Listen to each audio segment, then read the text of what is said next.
Hello, my name is Benjamin Hart. I'm an American attorney and the managing director of Integrity Legal here in Bangkok, Thailand. So I'm making this video on a Sunday going into the week here in Thailand. And, for those who keep a close eye on this channel, and, frankly, just a side note here, for those of you who do, I really do appreciate it. It's not something I ever really anticipated or expected. And if I'm sort of awkward sometimes when it comes up that I do have an audience, I come by it honestly, and I apologize to you if I seem awkward. I'm coming to grips with it more and more, frankly, as each passing day goes by, that I do indeed have an audience, and I thank you for being the audience. But that was never my intention with making these videos initially, and so again, you'll forgive me if I come across the phenomenon as unexpected. I'll put it that way. If sometimes I seem taken aback by it, then that's just, again, I come by it honestly. It wasn't my intention when making these videos to begin with. But more and more, I'm kind of getting used to it. I'm getting comfortable with it. And again, I appreciate it very much. For those who do watch on a frequent basis, Sundays we tend to make a number of more topical, especially regarding local Thai politics. And I kind of like Sunday in doing that. It kind of reminds me of the format of Last Week Tonight with John Oliver, where he kind of both looks back at the past week and sort of forward at the next week, and he kind of uses Sunday as a good day to do that. And so that's why on Sundays you'll oftentimes see more content put out on this channel, and it'll be sort of more topical. That's the reason. That said, there's a lot going on in Thailand right now. We're really, in many ways, in the eye of a political storm at the moment. And there's some really big news that, quite frankly, the mainstream English language press just seem to either not really seem to care about, or if they did, to kind of present it in such a way that was odd to me. Let me just jump into this. So what we're talking about here specifically is the budget. The budget for the upcoming year here in Thailand was just passed by Parliament. Quoting directly from Bloomberg, but this is Bloomberg on X, Thailand's lower house of Parliament passed a $117 billion annual budget needed to support a fragile economy that's at risk from issues ranging from the impact of higher U.S. tariffs to a downturn in tourism. And the article that they're citing there is Thai lawmakers passed $117 billion budget to help revive economy. A couple of things there. It seems like there's a lot of outside interests that are interested in Thailand being laid low at the moment. Okay, yeah, we're in sort of a less than optimal low season right now. I've discussed a lot of my thoughts on the reasons for that.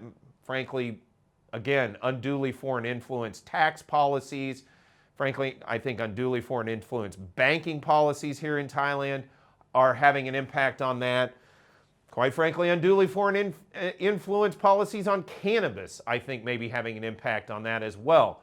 And that said, I've gotten into all of that in other videos. Hey, it's not that bad here, okay? Thailand weathered COVID.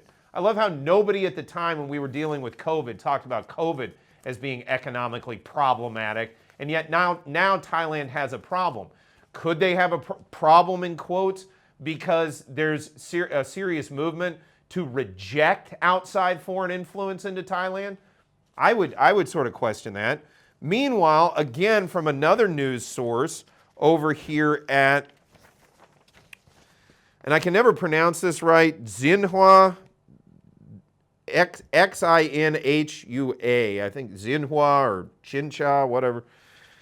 English.news.cn, under Asia Pacific title, Thailand's lower house passes budget for new fiscal year.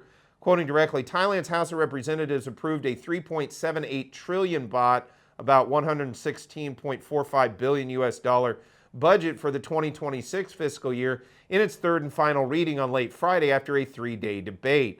The 500-member lower house of the Thai parliament passed the budget bill for the first fiscal year starting in October with 257 votes in favor, 230 against, and 1 abstention. The bill will be forwarded to the Senate for consideration and requires royal endorsement before taking effect. I want to come back to those numbers real quick, but I think it's interesting because this was something I knew was coming up last week, and if you haven't noticed from watching my channel, I have some go-to news sources, and especially for English language news. Bangkok Post, really, you could argue, is the English language paper of record, at least for Bangkok, arguably for Thailand. And, I didn't see a lot. And frankly, when I went to the news Saturday morning, I found this article: Opposition People's Party rejects 2026 budget bill in final reading.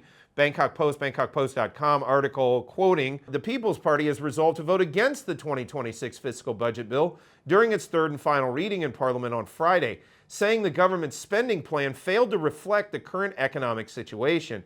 People Party Deputy Leader Siri Kanya Tansakun announced the party's stance at a parliament at about 1 p.m. on Friday. She said the People Party resolved to reject the bill in the final vote, effectively, quote-unquote, toppling the fiscal year 2026 budget proposal. So if you were to read that, as I did, and it was the first thing I came upon, I was confused. I was like, so did the budget bill not pass? Was it toppled? Then I read through the rest of the article, and I urge those who are watching this video, go check it out for yourself. No, it was just People Party was in opposition. Well, why was that big news? People Party's always in opposition right now. That's their function. They're the opposition, okay? So when I sort of I'm doing another video contemporaneously with this one where I'm going to get into what I'm calling the wag the dog phenomenon. But it looked to me, and I have serious questions here, at least in the English language press, was there a movement to sort of make the narrative look like the budget didn't pass? And if so, why? Well, I have my own thoughts on that. First of all, back to the numbers here. Again, quoting Xinhua News, the 500-member lower house of the Thai parliament passed the budget bill for the fiscal year starting in October with 257 votes in favor, 230 against, and 1 abstention. So they only had 7 votes over the 50-50 mark in the 500-person house. That, as I've discussed in other videos, that's their margin. That's their margin of majority. And I think that number shows now where we're at.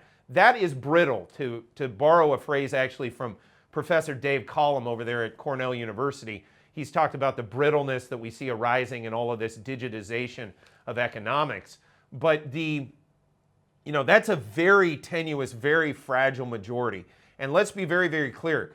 There was a lot of nonpartisan pressure here in Thailand to get this budget done. I was in favor of getting this budget done, as much as I'm very much at odds with a lot of the policies, propositions, proposals, standings, affiliations of many of the folks that are currently in this so-called what I call the rump coalition, this coalition that's currently, quote-unquote, governing Thailand. And I would argue, governing needs to be in quotes because it's a pretty tenuous governing process right now. What I'm saying is this is as good as they're ever going to get, to my mind, because this has broad-based support. People want to get the budget passed. Failure to get the budget passed could lead to a lot of real problems economically for Thailand, and so getting it passed was a real hurdle. I think a lot of people breathed a sigh of relief. People that care about Thailand breathed a sigh of relief because, this is a good thing overall, getting the budget passed, moving on down the road. But they only did it by 7 votes. And as I've discussed in other videos, there are members of this coalition, specifically coming to mind Democrats and the UTN, where, their executive boards may say we're part of this coalition, but their rank and file are not exactly just lockstep behind them on that. So, when we see further possible government activity in the parliament in forthcoming weeks, I don't think it's outside the realm of possibility at all that we're going to see real turbulence in parliament because, they had 257. They got the budget done. Well, there's a lot of broad-based support for that. Other things, not so much. And meanwhile, it looks to me like politics as usual mode is probably going to be back in play. I wouldn't be surprised to see quorum checks, etc., as we move forward, and understanding that at its best, when bringing as much political capital to bear, this government was only able to muster 257 votes to get the budget passed. That's really important to bear in mind. And again, it brings up the fact of why was this sort of glossed over at the end of this week, at least in the English language press. I have my questions on this. I have my theories. I'm not going to get into them, but I think it's worth pointing out that at least for me, it took a minute. And look, I'm keeping my finger pretty closely on the pulse of this stuff. It took a minute for me to figure out that the budget itself had been passed. So I have to ask, what's the reasoning for the seeming obfuscation?